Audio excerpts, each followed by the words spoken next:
Selamat siang dan selamat datang dalam acara podcast perdana Nandakanan ini, Fakultas Peternakan. Sebelumnya, perkenalkan saya Bekam Purba selaku host pada acara podcast perdana Nandakanan ini pada siang hari ini. Sebuah kehormatan besar bagi kami untuk mengundang sosok inspiratif bagi kami, mahasiswa-mahasiswi Fakultas Peternakan. Beliau adalah Ibu Dr. Insinyur Dewi Ayu Warmadewi, SPT MSI IPM Asian Eng, yang saat ini menjabat sebagai dekan di Fakultas Peternakan Universitas Udayana. Pada kali ini kami akan berbincang santai namun penuh makna mengenai peluncuran podcast baru dan materi-materi yang akan bermanfaat baik untuk sivitas akademika dan masyarakat luas. Untuk itu kami persilahkan kepada Ibu Dekan untuk memberikan kata sambutan dan meresmikan acara podcast ini. Om Swastiastu. Kami menyampaikan apresiasi kepada tim Nandaka Nandini Fakultas Peternakan Universitas Udayana yang sudah menginisiasi terbentuknya podcast Fakultas Peternakan Universitas Udayana.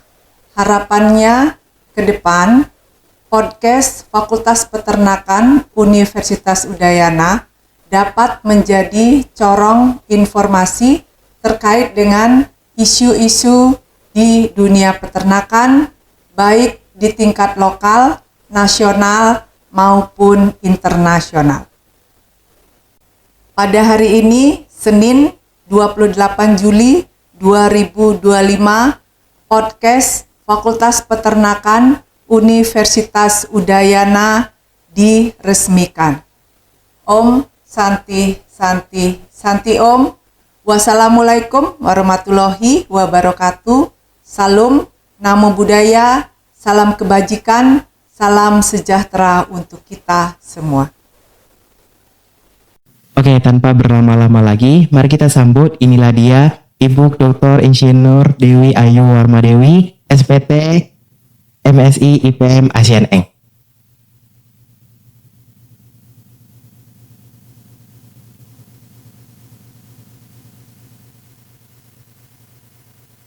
Boleh dipakai headset dulu, Bu?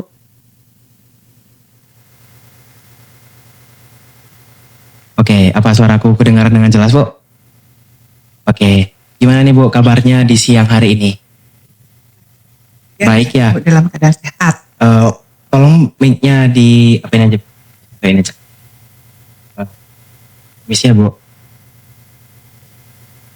Astungkara sehat ya, Bu ya? Ya. Oke, mungkin aku ingin tanya-tanya dulu sedikit nih, Bu. Gimana menurut tentang program baru dari Nandakanan Nandi ini? Gimana membuka program podcast baru? Kalau dari Ibu sendiri gimana, Bu? Ya, baik sih. Jadi kalau dari kami itu ya di Peternakan, jadi sangat menyambut positif ya kreativitas inovasi dari adik-adik di tim jurnalistik Nandaka Nandini. Yeah. Jadi seperti kita ketahui kan sekarang sudah terjadi pergeseran paradigma ya dari media cetak ke media online. Yeah. Dan terima kasih kepada tim jurnalistik Nandaka Nandini karena sudah menjawab kebutuhan ini. Ya. Yeah. Mungkin tadi Ibu membahas sedikit sudah ada pergeserannya, Bu, di mana sekarang ini kan sudah era digital ya, Bu ya. Jadi menurut Ibu juga kita melihat pergeseran tren nih, Bu, dalam penyebaran informasi. Jadi bagaimana pandangan Ibu mengenai potensi penggunaan media sosial sebagai pengganti atau pelengkap publikasi artikel ilmiah dalam menjangkau audiens yang lebih jauh? Baik, kalau terkait dengan penyebaran informasi artikel ya, jadi kalau untuk artikel itu memang tetap harus kita publish di jurnal terkait ya, tentu saja sesuai dengan bidang kita yaitu bidang peternakan. Namun memang tambahannya itu bisa kita informasikan di medsos ya, baik medsos pribadi ataupun medsos resmi milik fakultas gitu ya.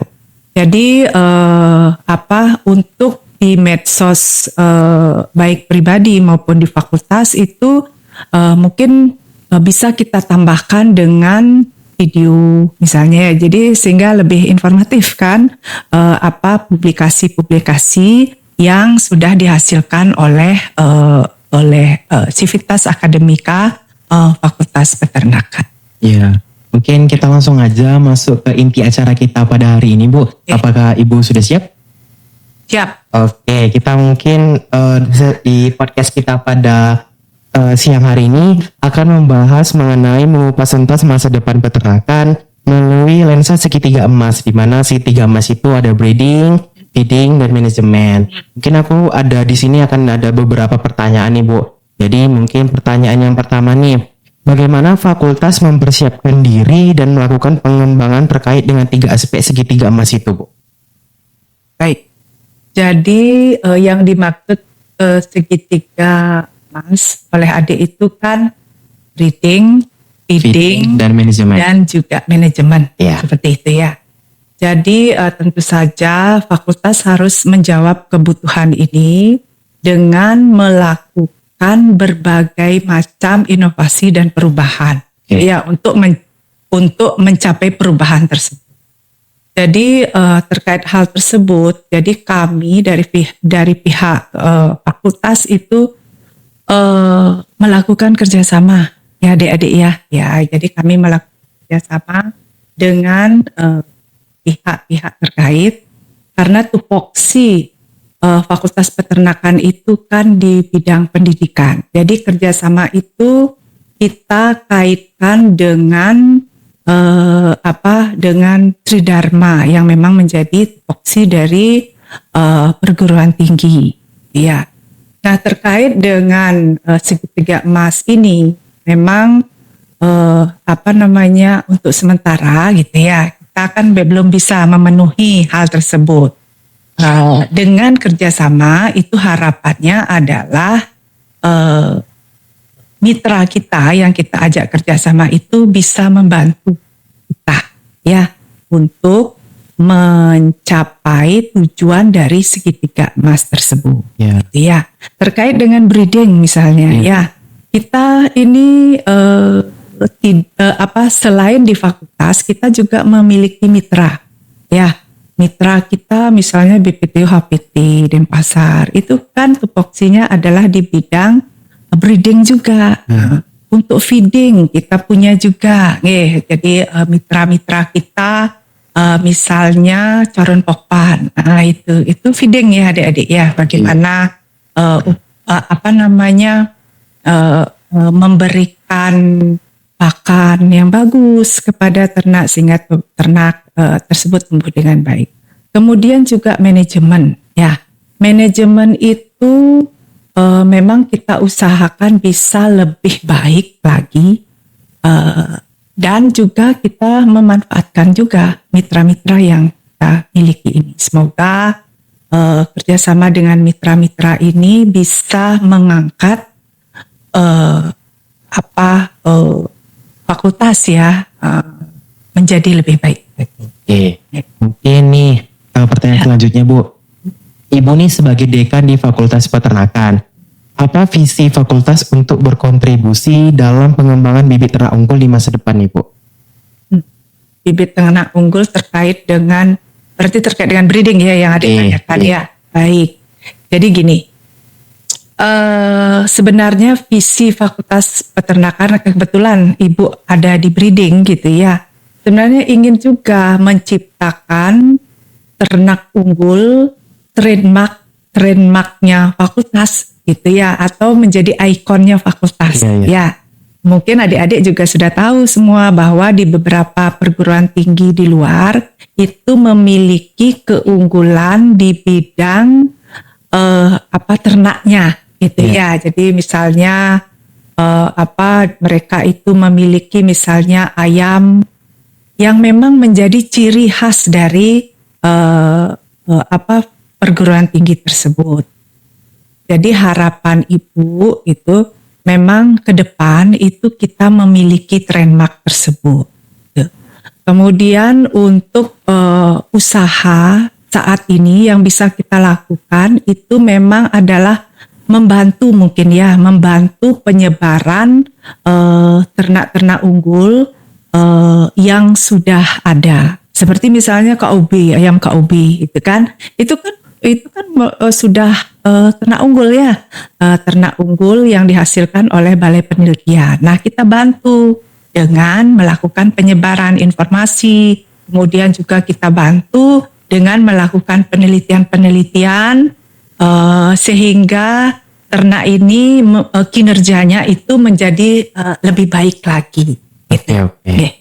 Mungkin Ibu tadi bilang ada membahas mengenai trademark nih Bu. Ya. Nah, kira-kira kalau dari Ibu sendiri, kalau misalnya disuruh memilih nih Bu, kalau di Fakultas Peternakan Universitas Budaya ini, Ibu memilih trademark itu di bagian apa Bu? Memilih ternak apa nih Bu kira-kira? Untuk ternaknya nih. Iya. Oh, ya, baik. Jadi untuk trademark yang ada di pikiran Ibu ya, selama ini kan kita Pulau Bali ini terkenal dengan budaya, mungkin Iya. itu ya. Jadi PIP Universitas Udayana juga kan di bidang budaya. Jadi mungkin yang kita kembangkan itu bisa ternak-ternak yang menunjang budaya. Seperti misalnya adalah ayam mupekare. Nah itu ya, itu yang awal mungkin ya, kalau ternak ayam gitu kan, mungkin siklus reproduktinya cepat, murah gitu kan. Mungkin itu yang bisa langkah awal yang bisa kita kembangkan di Fakultas Peternakan Universitas Udayana. Oke. Nah, tadi kita dari awal sudah ada membahas mengenai teknologi nih Bu. Nah, aku ingin bertanya juga nih Bu, gimana teknologi dapat secara spesifik meningkatkan efisiensi dan produktivitas dalam mewujudkan segitiga emas peternakan menurut Ibu sendiri? Baik, teknologi ya.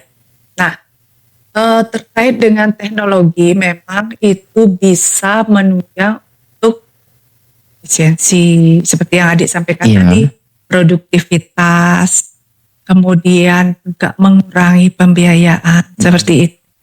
Nah, teknologi yang ada bisa kita manfaatkan, sudah bisa kita manfaatkan ya.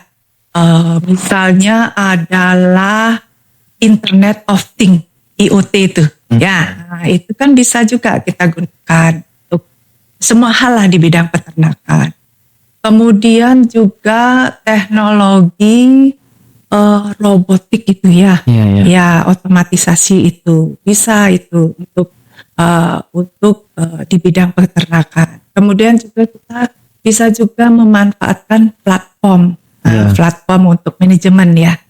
Jadi itu teknologi itu bisa kita gunakan sepenuhnya untuk meningkatkan mutu mungkin ya, di bidang yang Adik sampaikan tadi itu segitiga emas itu tadi ya. Misalnya untuk breeding bisa kita memanfaatkan big data Adik-adik ya big data itu bisa. Jadi bagaimana kita merencanakan suatu program pemuliaan yang terencana terarah dengan big data itu. Untuk feedingnya mungkin bisa kita memanfaatkan otomatisasi itu atau robotik itu ya untuk misalnya menyediakan pakan, bagaimana merancang atau memformulasikan ransum, kan bisa itu ya. Kemudian terkait dengan manajemennya, manajemen itu bisa juga dengan memanfaatkan teknologi GPS. GPS itu kan bisa kita melihat, memantau di mana ternak tersebut berada, itu ya. Seperti apa performanya seperti itu.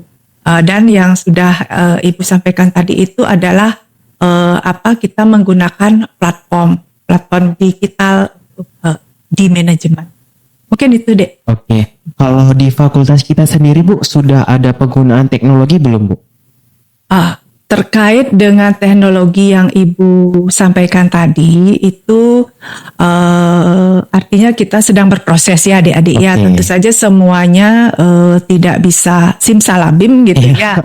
Tapi kita melakukan semua proses gitu. Awal memang untuk misalnya di peternakan untuk layanan mungkin ya, karena kita tupoksinya di bidang pendidikan, layanan di bidang akademik misalnya. Kita kan sekarang sudah juga memanfaatkan teknologi ya. Jadi kita tidak perlu lagi mungkin menyerahkan berkas secara manual seperti itu, tapi sudah ada sudah disediakan link sehingga kita bisa masuk. Kemudian juga layanan alumni kita. Nih, jadi alumni kita itu tidak perlu lagi ke kampus gitu. Misalnya mereka dari jauh ya adik-adik. Mereka khusus ke kampus untuk legalisir ijazah. Nah, kalau sudah ada teknologi ini kan kita bisa kirimkan link kepada mereka. Kemudian harapannya sih pelayanan kita itu bisa cepat gitu ya, cepat dan akurat, tidak memerlukan waktu lama, tidak lempar sana sini seperti itu ya. Tapi itu sudah ada SOP yang jelas. Sekian hari sudah selesai. Kemudian tentu saja itu memang harus kita pikirkan matang-matang ya terkait dengan hal itu di layanan di bidang akademik ya. Kalau di bidang penelitian sudah banyak ya adik-adik ya teknologi-teknologi yang ada sekarang itu yang bisa dimanfaatkan oleh Civitas Akademika Fakultas Peternakan. Para dosen itu juga sudah memanfaatkan teknologi-teknologi yang ada sekarang itu walaupun masih masih terus berproses gitu ya. Tapi harapan kita ke depan teknologi-teknologi ini sudah bisa kita manfaatkan dengan baik dan bijak gitu ya adik-adik ya. Iya. Nah, Ibu kan sudah cukup lama nih Bu terjun ke dalam dunia peternakan nih Bu. Ada pesan yang mungkin ada pesan yang ingin disampaikan nggak Bu kepada para calon mahasiswa dan mahasiswa aktif di Fakultas Peternakan terkait dengan prospek teknologi segitiga emas dan bagaimana kami dapat berkontribusi di masa depan. Kan sebentar lagi juga Fakultas menyambut mahasiswa-mahasiswa baru di tahun 2025 ini. Ya, baik, pesan kami itu ya, jadi adik-adik itu harus berbangga diri ya menjadi mahasiswa di Fakultas Peternakan itu ya. Apalagi sekarang ini posisi peternakan sangat strategis ya, yang seperti kita ketahui terkait dengan program makan bergizi gratis dari pemerintah Pak Presiden Prabowo itu artinya posisi peternakan itu menunjang ketahanan pangan. Nah itu. Dan kalau kita berbicara ketahanan pangan, maka segitiga emas ini pasti masuk di dalamnya. Ya, di breedingnya dari hulunya itu kan, kalau kita berbicara segitiga emas itu kan dari hulu ke hilir. Breedingnya ada di hulu, hilirnya ada di manajemen, bagaimana kita memasarkan produk-produk hasil dari peternakan tersebut. Kemudian juga pesan Ibu itu kepada adik-adik yang sudah dan akan menjadi mahasiswa di Fakultas Peternakan itu artinya passion kita gitu ya, passion kita dari sekarang kita sudah start. Saya adalah mahasiswa dan calon mahasiswa Fakultas Peternakan. Saya harus menggali ilmu sebanyak-banyaknya di perguruan tinggi. Kemudian juga saya harus menggali ilmu juga sebanyak-banyaknya di masyarakat. Apalagi dengan adanya program MBKM yang sekarang itu ya. Jadi banyak mahasiswa kita dan juga harapannya nanti calon-calon adik-adik mahasiswa juga mengikuti program tersebut. Karena kalau sekarang ini MBKM itu sudah bertransformasi ya, sudah berganti menjadi kampus terdampak itu ya. Tapi pada prinsipnya itu sama gitu ya adik-adik, bagaimana adik-adik itu mendapatkan nanti ilmu, kemudian juga mendapatkan pengalaman yang sangat luar biasa saya rasa di masyarakat. Apalagi di era digital ini ya, di zaman teknologi yang sudah canggih seperti ini.